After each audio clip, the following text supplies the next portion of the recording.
your voice to peace and for choosing to be part of this purposeful gathering. Let us open our hearts today, learn from one another, and celebrate the power of tolerance everywhere. So once again, I welcome you all and I look forward to an uplifting and inspiring event with every one of you. Now, it is a pleasure for me to introduce our first speaker, Dr. Ramat Aliu Mohammed.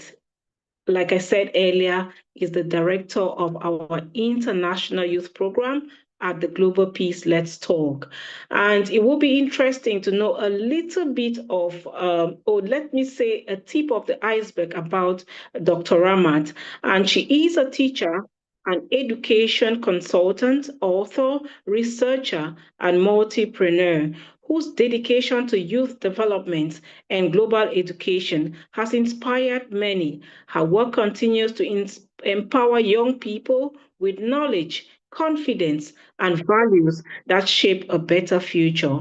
Today, she will be speaking on a very powerful and timely topic. And here is her topic. We want to start with the Children's Day, and we dedicate this one to the children, and of course, parents are not left aside. And parents who are there, they're all of us who are above the age of a youth or a teenager. So her topic for today is the children we celebrate, the future we build. The children we celebrate, the future we build. Feel free to drop your contributions in the chat box. And of course, we'll leave room for questions and answers at the end after our two speakers must have spoken. So, ladies and gentlemen, please join me in welcoming Dr. Ramat Aliu Mohammed. You have the floor, Dr. Ramat. Welcome. Thank you so very much, Ms. Rosalind Oba. It's a pleasure to be here. I say greetings to all our amazing dignitaries in the house, particularly our amazing and tireless and compassionate CEO, Dr. Nikki DePina, whose vision and efforts have provided this platform to preach peace, engagement, and inclusivity all over the world. Distinguished guests, community leaders, and of course, the organizers of this session, and the incredible children and youth that are here today. Look around and feel the energy. This is your day. And more than that, the future is yours. I am Dr. Ramat Aliu Mohammed, and I'm here today not just to make a speech, but to share a truth with you. You are not just the leaders of tomorrow, you are the innovators, the dreamers, the change makers of today. So today, we are celebrating hope, potential, and possibility. Let me begin by saying this. There is no greater investment in our world than the investment we make in the youth. Because when we nurture our youth, we secure the future. But I know that being a change maker isn't always easy. Sometimes it feels like the world moves too fast or maybe too slow, and it doesn't always see you. So today, I want to talk about some ideas that will help shape the future, starting right now. Number one, every child deserves to be seen and heard. Sadly, in many corners of our community, the children and the youth are often overlooked, their voices silent, their dreams dismissed. Some are told they are too young or too poor to make a difference. But I'm here to remind us that age is not a limitation. It is an opportunity. History is full of young voices that shook the world and made significant impacts. We have children like Malala Yousafzai, who spoke up for girls' education at just 11 years old. We have Greta Thunberg, who began her climate movement as a teenager. There is Samantha Smith, who at age 10 wrote a letter to the Soviet General Secretary, Yuri Andropov, urging nuclear disarmament, leading to diplomatic communication and spreading awareness about peace during the Cold War era. There is also Zuriel Oduwole, a Nigerian, who at age 9 created a documentary on the Ghana Revolution, advocating for girls' education in Africa through her program, Dream Up, Speak Up, Stand Up. We also have the Teens for Equality, including Z. Thomas at 15. They led peaceful protests across the United States, highlighting systemic racism following George Floyd's death, influencing calls for social change, and countless young innovators all over the world, creating apps, art, and advocacy projects that change lives. So, to our children and the youth here today, I say this: don't wait to grow up before you stand up. Your ideas matter. Your voices count. You are leaders, not of tomorrow, but of today. The second idea that I want to talk about is cojoined, and this is tolerance and inclusion. Tolerance and inclusion to me is the art of seeing others. Yes, we look at other people, but do we really see them for who they are? Do we really acknowledge them, their abilities, their capabilities, their talents, their contributions to the society? Now, tolerance and inclusion could sound like something a teacher tells you to do, but they are actually superpowers in the real world. Dear distinguished guests, children and youth, did you know that children learn more from what we show them than what we say to them? You can take that from a seasoned teacher. Now, if we teach them to tolerate differences and model same, they will grow into adults who build bridges, not walls. If we teach them to include others, and we also practice same, they will create communities where no one is left behind. A tolerant child is one who sees another child, regardless of tribe, background, religion, color, ability, or disability. And that child says, "You belong with me." Let us raise children who see humanity before labels and who see friendship before difference. To the children and the youth, think about your favorite playground. If all the slides and swings were the same height and color, wouldn't it be boring? Or if all ice cream have one single flavor, imagine that. How would you have choices? How would you have options? Life is exactly the same. We are all different, yes, different backgrounds, different ways of life, different ways of learning, and different abilities, different beliefs. So tolerance is simply recognizing those differences without any judgment. It's about respecting the space where someone else can be their authentic self. Inclusion is a more powerful step. It's not just tolerating someone, it's actively inviting them to join the game. It's ensuring that the child with a disability is not kept on the sideline, that the child from a different faith is not left out of the group, and that that quiet, struggling child is given a chance to shine.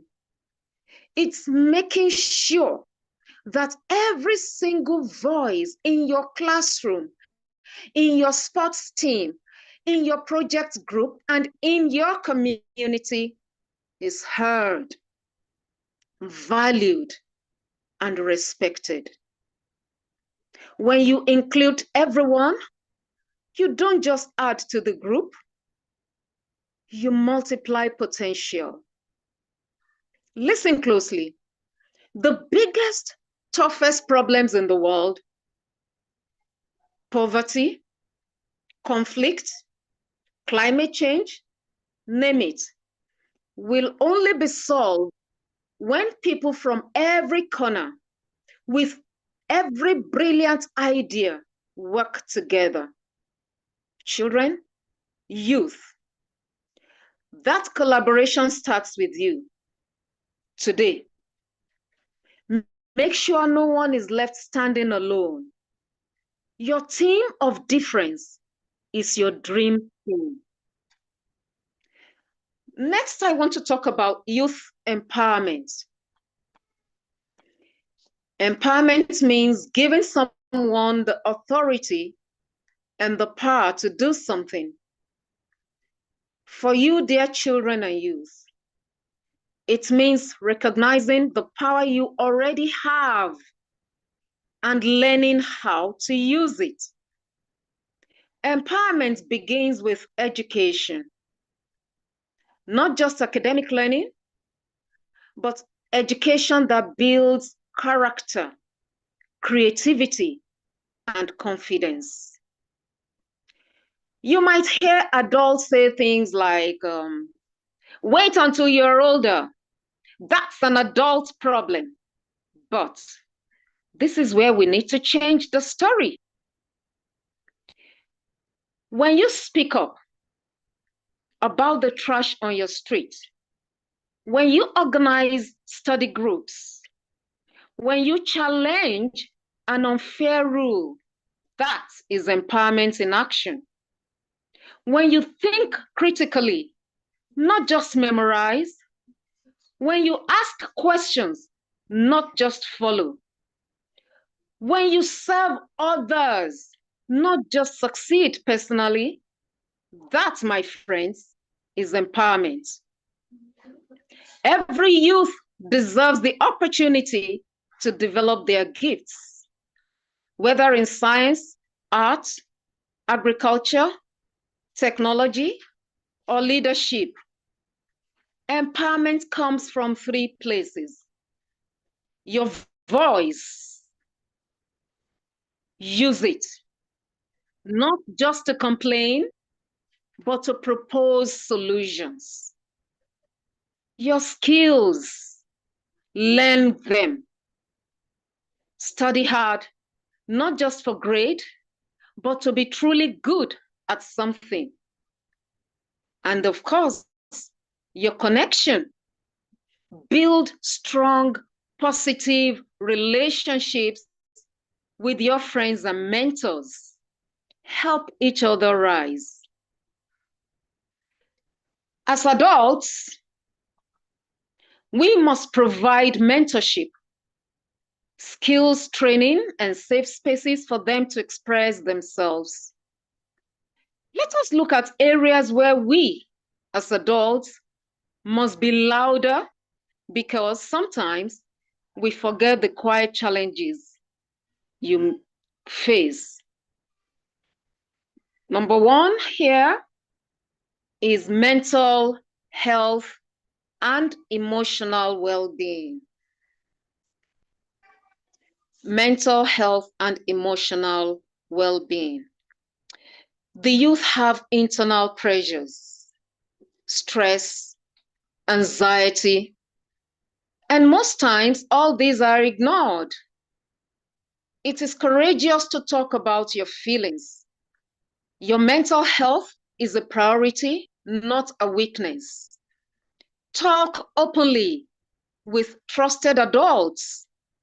When adults engage in open and honest conversations with the youth, sharing their own experiences, a safe environment is created for the youth to express their feelings and seek help without shame.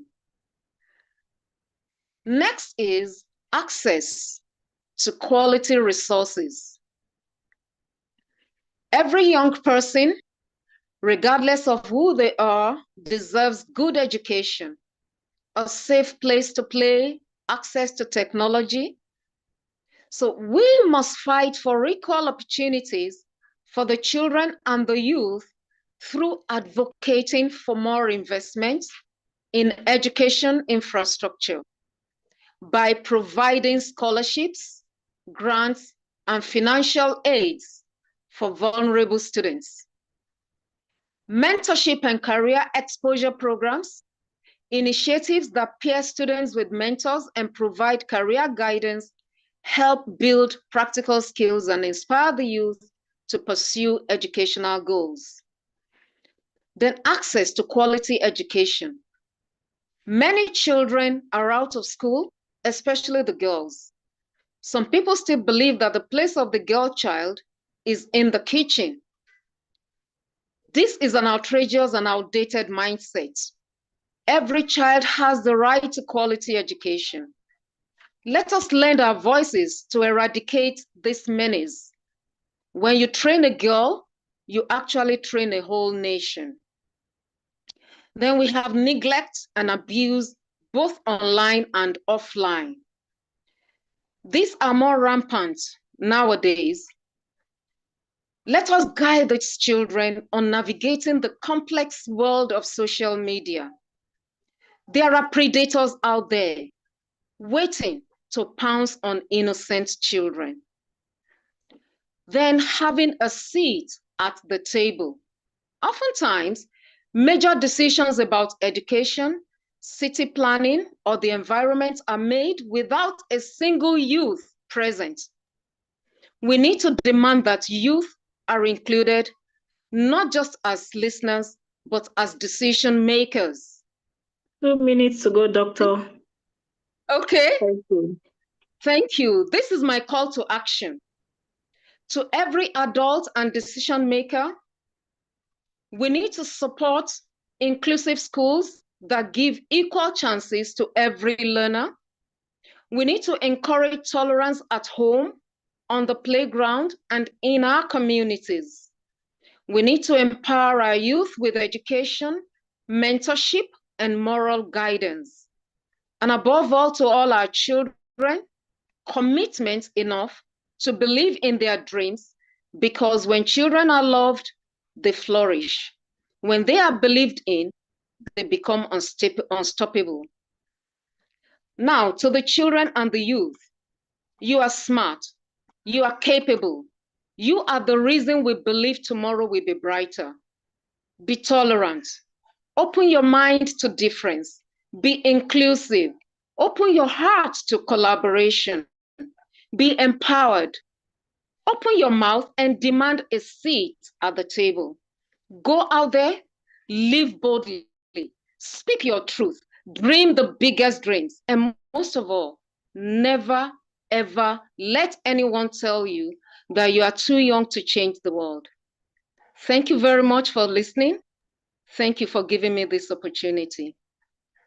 Wow, wow, wow, wow. This is amazing. Please, I can't keep my mouth shut. I can't keep my hands without clapping. Honestly, this message is actually something we needed at the right time. You know, the right thing coming at the right time. You can't just hide your feelings. So thank you so much, Dr. Ramat, for that insightful and deeply inspiring presentation. And for me, I know just like others who have dropped loads of positive messages right in the chat room, this your message actually has truly reminded us of our shared responsibility in shaping a compassionate, empowered, and inclusive generation. And of course, for those who joined in between, your emphasis on tolerance, inclusion, and the active role each of us must play in nurturing safe and respectful spaces for children is both timely and transformative. So, ladies and gentlemen, let's show our heartfelt appreciation. Please give Dr. Ramat a warm round of applause again in the chat room, and let's fill the chat room again with hearts of love to celebrate her. Thank you so much, Dr. Ramat. We are so grateful.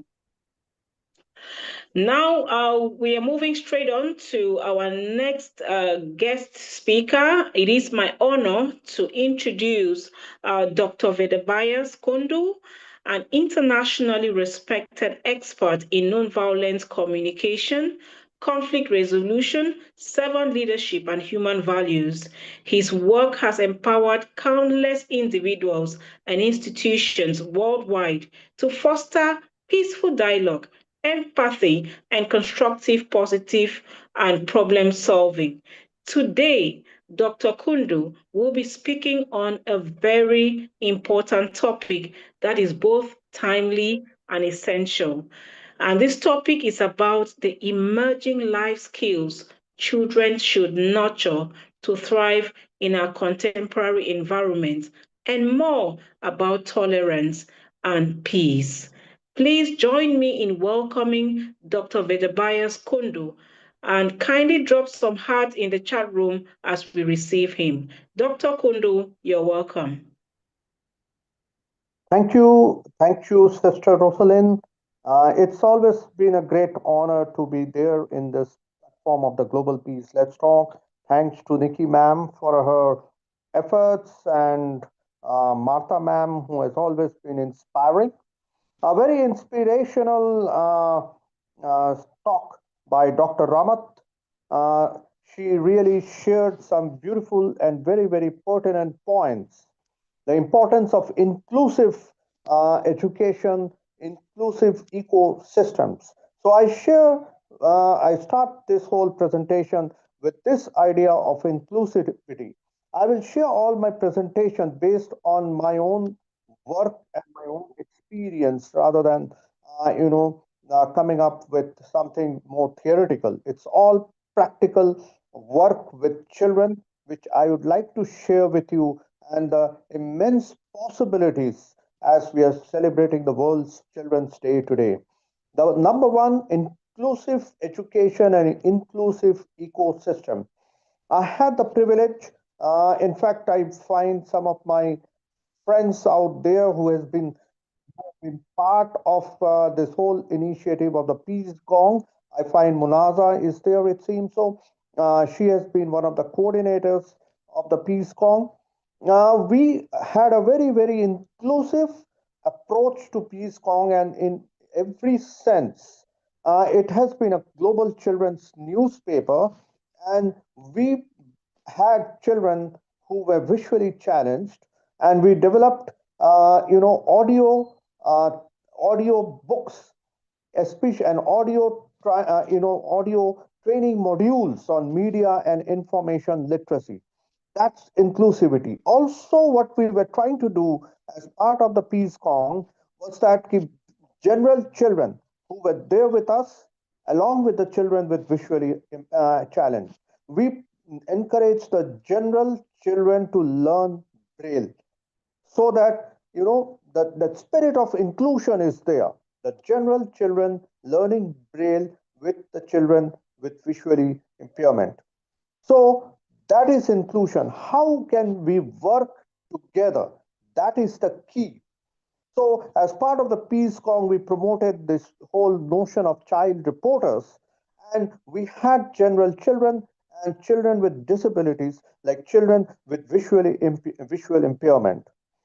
You see, the whole focus when we are talking about children is that how we can enhance greater participation of children in the spaces where we work. I always remember, Roger Hart's ladder of participation. At the lowest rung of the ladder, we have tokenism, where we say that, well, children, it is great that if children should be there without actually giving them the space. Whereas at the highest level of the ladder, we have actual child led initiatives. And we had strived to make the Peace Kong a real child led initiative where the editor of the newspaper was a child. And in fact, I remember one of the child editors of the Peace Kong was nominated for the International Children Peace Prize Award. But you see, one of the biggest from my own work with children, one of the greatest and the biggest challenge is to promote child participation.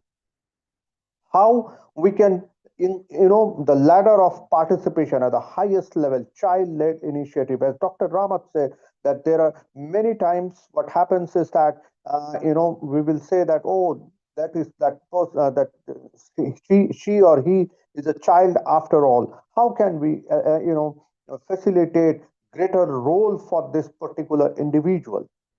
Well, I have seen how children can be more flexible. Children are more attuned to different ideas instead of a very, very straight or single minded ideas.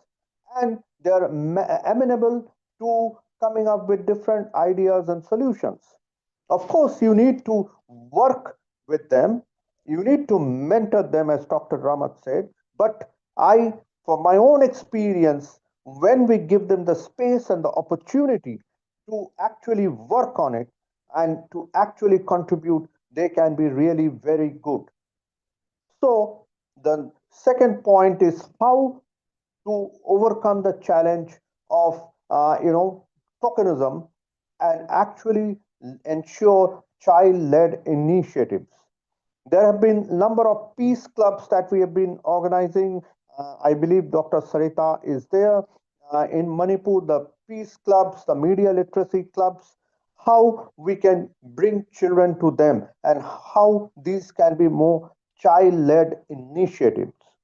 Well, in various workshops that I've been doing with the children, there have been we have been talking about different ideas, different life skills, as Dr. Sister Rosalind said, that I would be talking about the importance of new emerging life skills, which will help children when they grow up, say beyond 2030, to negotiate of the new kind of challenges that the world is facing. The first life skill, of course, there are some of the life skills that we talk about, like critical thinking abilities, how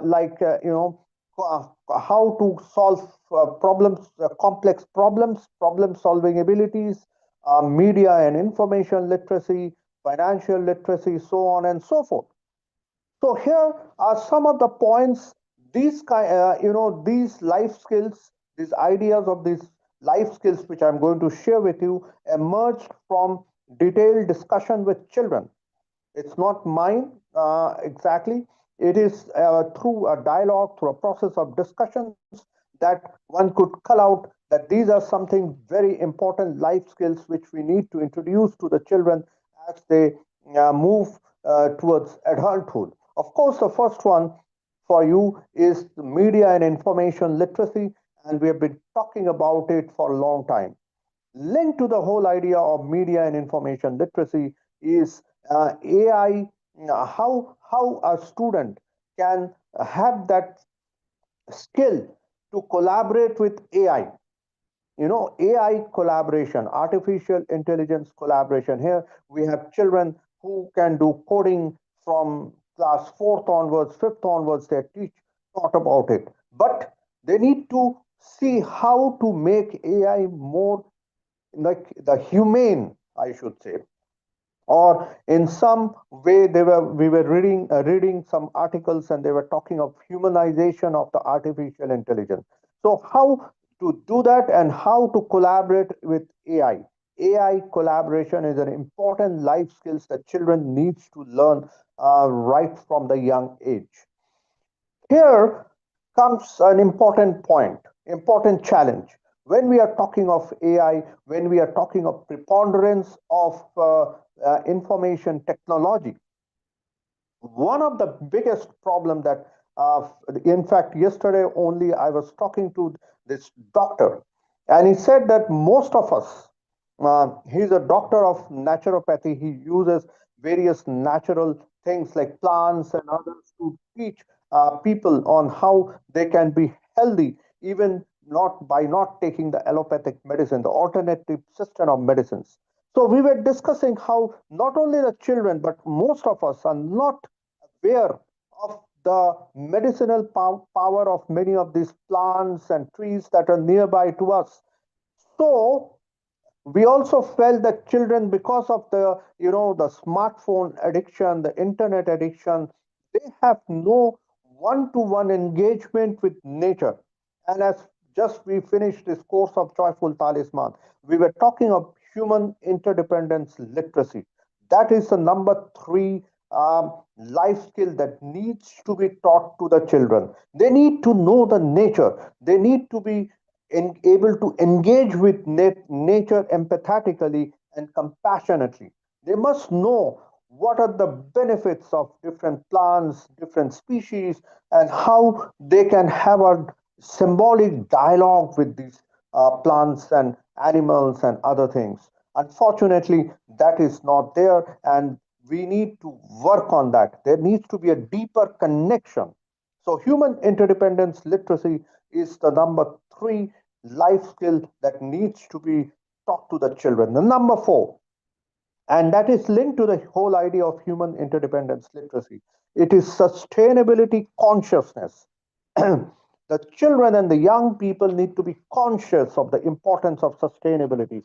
And in fact, I was writing some pointers on this.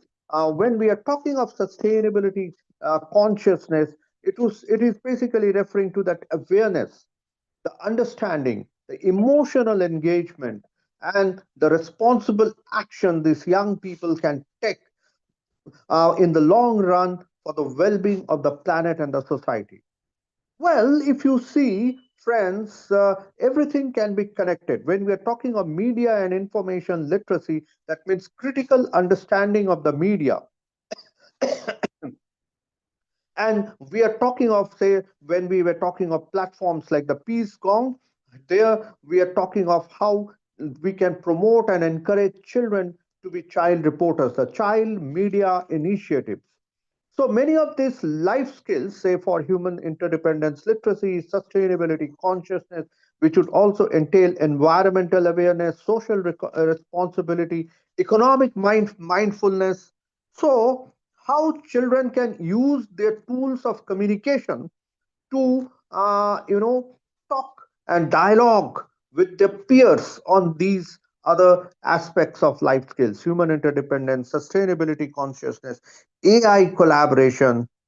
Then the number fourth, number one, media and information literacy. Number two comes AI, AI collaboration. Number three, human interdependence literacy. Number four, sustainability consciousness. Number five, there is an immense need, as we have been talking about, human values, and this course that we were running, the Joyful Talisman. I feel we need to promote human values intelligence amongst children. Human values intelligence, it's essentially, the capacity to recognize, appreciate, and apply the ethical and moral principles, like empathy, responsibility, respect, compassion. So it goes beyond emotional intelligence by grounding human behavior in values that guide a child's thought and action. So When the children are developing their own media initiative or communication tool, a package, they can talk about these ideas of human values and how they can be more human value intelligent. So that's again an important direct dimension. That's something which we need to do. Then the next life skill they need to learn in today's world, because there are no linear jobs when they go to do jobs, or want to start their own businesses. There is nothing called linear, like you start something and you will retire with that. No, nothing like that. There will be changes, keeps on changing.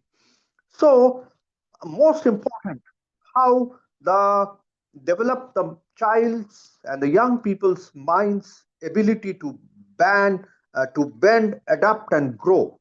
And there, basically, I'm talking about cognitive flexibility. The brain's capacity to shift perspectives, adjust to new situations, modify strategies. So right from childhood, if we can tell them, they can develop greater resilience, and that will help them to create, creatively, think creatively. And when facing unexpected challenges, they may face unexpected challenges. So it is also, when we are talking of cognitive flexibility, it is a mental agility that keeps us open, curious, and adaptable. So that means when they are having the flexible mind, the child, they will be able to move easily between ideas. They will be able to interpret situations from multiple viewpoints. Very important. When developing multiple perspectives to a particular situation, and also, of course, their ability to adapt to new situations, adapt to new conditions, new environment, because they are going to have these kind of issues when they grow up. And in the world that we are living in today, recently we put together a conversation, myself and Munasa, on human values in the age of transactional relationship. Today we are living in a transactional environment. So children are also attuned. When I go to many of these schools, the teachers feel, express concern about the extent of the transactional behavior the children are showing increasingly. So we need to be extremely creative in handling these kind of children and their transactional mindset. So we need to work on that area, how to handle a transactional mindset amongst the children, because the parents are also attuned to it, the teachers are also attuned to it. So how to handle transactionalism in today's world is also a challenge for all of us. Then of A course min- the next a minute to go, brother. 2 minutes. Okay, I will finish in Yes. 2 minutes, no issues. Thank you. The last one is, the developing amongst children, the whole idea of conflict intelligence. They need to be able to recognize the root causes of conflict and not just the symptoms. In fact, I remember myself and Dr. Mansi Sharma, we put together a small handbook on peer mediation for children, and I have been training teachers and also students on how to be a better peer mediator. And when we are talking of conflict intelligence, it entails understanding their emotions, motivations, and perspectives of different parties. That means amongst children. And also they should be able to regulate their own emotions during tension or disagreement, because children are increasingly, for the last several days, I've been conducting some of these workshops on non-violent footprints for children. And increasingly we find that they are really tensed. There are a lot of disagreement, again, going back to that whole thing of transactionalism. So how they can communicate constructively under pressure. So conflict intelligence is again an important thing that needs to be an important life skill education for children. And of course the last one is tolerance education. Tolerance education is again very critical. We just celebrated the World Tolerance Day. So these are some of these important key new life skills that needs to be imparted besides the traditional ones to negotiate some of the challenges that the children are going to face when they grow up. Already they are facing, and we need to work on each one of them separately and also link them together. And one of the best method which I have realized is to help children develop their own media tools so that they can express themselves on many of these points. And I had the opportunity to work with so many of these children who worked on these areas. So friends, as I sign off, I think we can have greater discussions on this and see how we can work as a global platform to bring together some more constructive solutions to the challenges facing young people today. Thank you very much. Thank you. Thank you so much, dear participants. Please join me in actually showering our heartfelt appreciation to Dr. Kundo. Let's give him a heartfelt applause. Honestly, a virtual round of applause, I should call this, because we're actually having a virtual event. And fill the chat room with hearts for his thoughtful collaboration and contribution. You've actually really brought us to a point where we could not say anything else but say it was an enriching and practical presentation, because your insight on the emerging life skills children need today, grounded in tolerance, nonviolent communication, and inclusive education, have truly added depth to our celebration. So we appreciate the clarity, the wisdom, and the real life applications you have shared with us. So you're sharing us something that you've lived the experience, and you've actually walked around these children, just like Dr. Ramat as well. So we really appreciate you for this thought-provoking presentation. Please don't get tired of sending all the hearts to our guest speakers for today. And thank you so much, our distinguished speakers, for your powerful and insightful presentations. At this point, we would love to welcome your feedback in the chat room. We already have a very active audience. If you can read the chat room, if you can read in the chat room, it will take you like the next 20 minutes, because a lot has been dropped in there. So please kindly take that opportunity and move them into your personal notebook so that you can sit at your quiet moments and read, digest, and share. A lot of information has been dropped there by Dr. Vedabayas, Dr. Ash Franka, a lot of experts in this field, especially those who have also shared their experiences. Please do not fail to pop your eyes into the chat room. Feel free to also share more reflections, key takeaways, or anything that truly resonates with you, especially from hearing the powerful messages from our two guest speakers.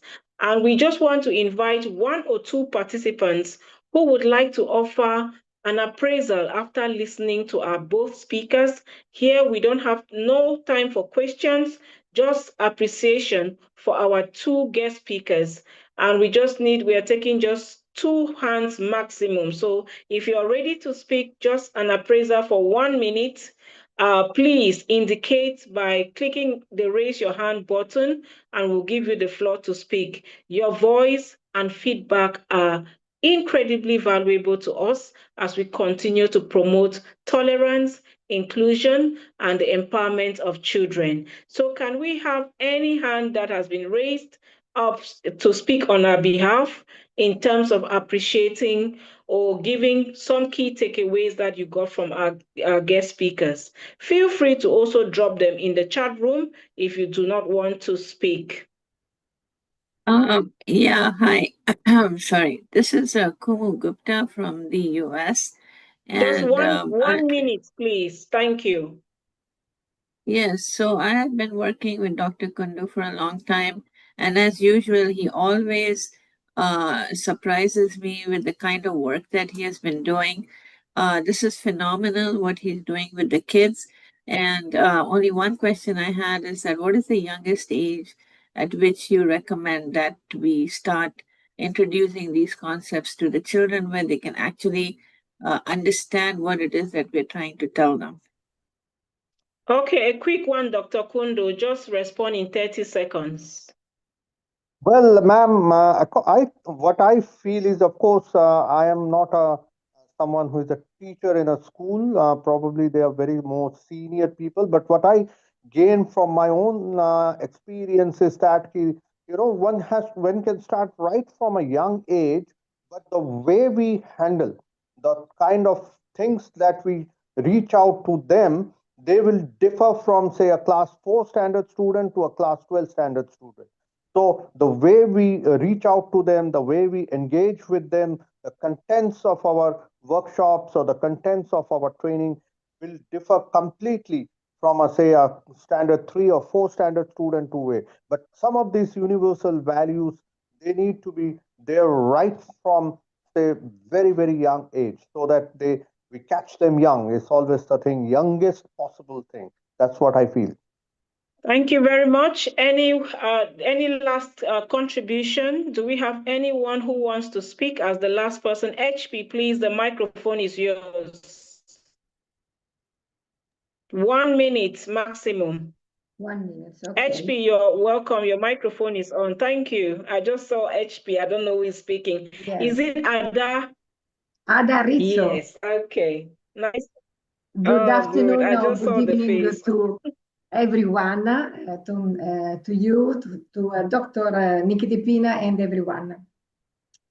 I think that we speak about tolerance and we are not describing a concession, but a responsibility.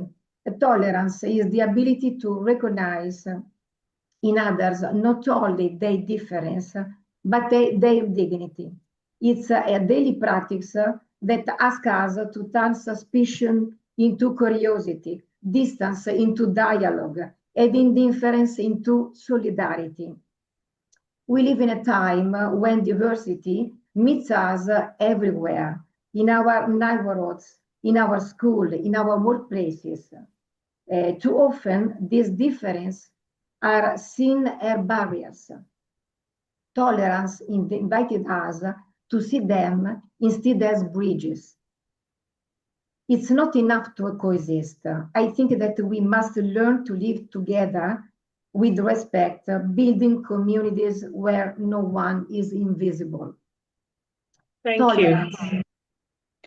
Thank you so much, Miss Ada. Thank you, Mr. Darizo. Okay. That is Thank you for really your mind-blowing. We are appreciative of that really rich and very short one. It sent the right words around tolerance, and we are so grateful to hear from you. Sometime in the future, we'll get to listen to you in greater detail so that we can also learn from your own experience. Thank you so very much.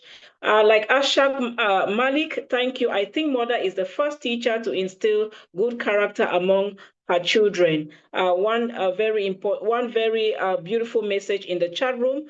Just like many others, I'm so grateful to have a very active audience today. It's insightful, just like Martin Kobia said.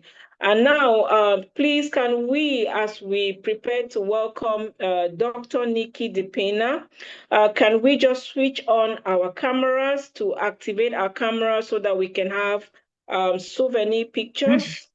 So that she can come and give us a vote of thanks. So here we are with our visionary leader of the Global Peace Let's Talk, a global award-winning peace leader in ways I cannot even describe. We all know she just received a global award recently, and we just wished her to do us the honor of giving us a vote of thanks to our guest speakers and to everyone who has attended this event today. And as she speaks, please kindly activate your camera so that our technical team can be able to take some pictures of our events today. So we would like to invite on stage Dr. Nikki DePina. Our respect and our congratulations again for keep shining the light to the world in terms of peace, conflict transformation, and servant leadership. And as a visionary leader and exemplary leader, we want to hear you speak after listening to the speakers. Rosemary, you're muted. Oh, so no, I wasn't muted. No, she was not muted. Sister Rosaline was not Yes, muted. Dr. Nikki, the floor is Yes. yours.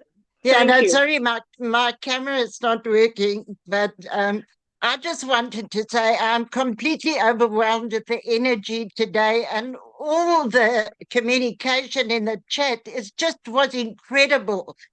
And Rosalind, thank you so much. Thank you so much. You are always just such an absolute star. So firstly, thank you to all of you that are working on the chat and sharing information there. It's incredible. I just want to say, have a quote for you.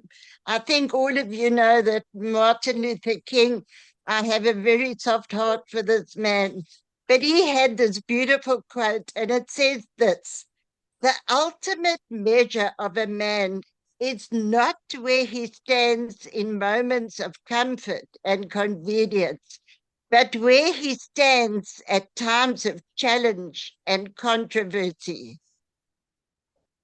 And the quote highlights the importance of moral responsibility. The most valuable wisdom of Martin Luther King is to inspire us to develop courage, sanity, and kindness, even during the hardest moments. And both our speakers today really highlighted this. Challenges are not hurdles that are created to bring us down, but rather to show us our values and our strength. So thank you so much. I'm incredibly proud of all of you. I'm absolutely overwhelmed with the speakers today. And thank you so much for the interaction. That means a lot to us. Rosalind, thank you so much to the whole team that work on putting the Zoom together. Joseph and the whole of the team, thank you so much. Thank you. Thank you so very much, Dr. Nikki DePina, our CEO and founder of Global Peace Let's Talk. Thank you all for your meaningful presence and engagement today. And through today's insightful presentations, we've been reminded that tolerance, empathy, and lifelong learning are not just values, they are essential life skills for our shared future. So thank you once again to our distinguished speakers, to everyone who contributed, and to all the participants for making this gathering impactful. Let us continue to carry the message of peace, inclusion, tolerance, and understanding into our homes, our classrooms, and our communities. So I'm wishing you all, on behalf of the Global Peace Let's Talk, a wonderful rest of the day or rest of the night, depending on wherever or at what time you are actually attending this event from. So goodbye.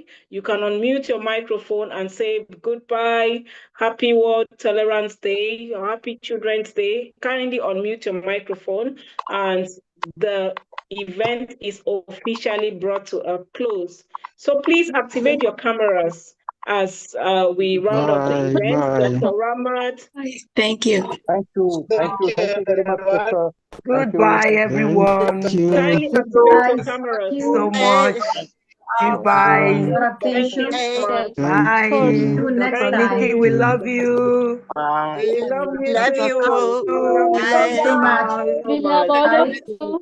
Bye-bye. Thank you. You Thank too, Dr. you. Ramat, Thank you, Nikita, Rosa, bye. Peter. madam. Thank you, Anna. Bye. Thank you so much. Thank Thank you. you. Happy Thank Thank you, you. Children's Tony. Day and Thank you to Children's all. Day. Bye. Thank you. All right, Joseph, you can now close the forum.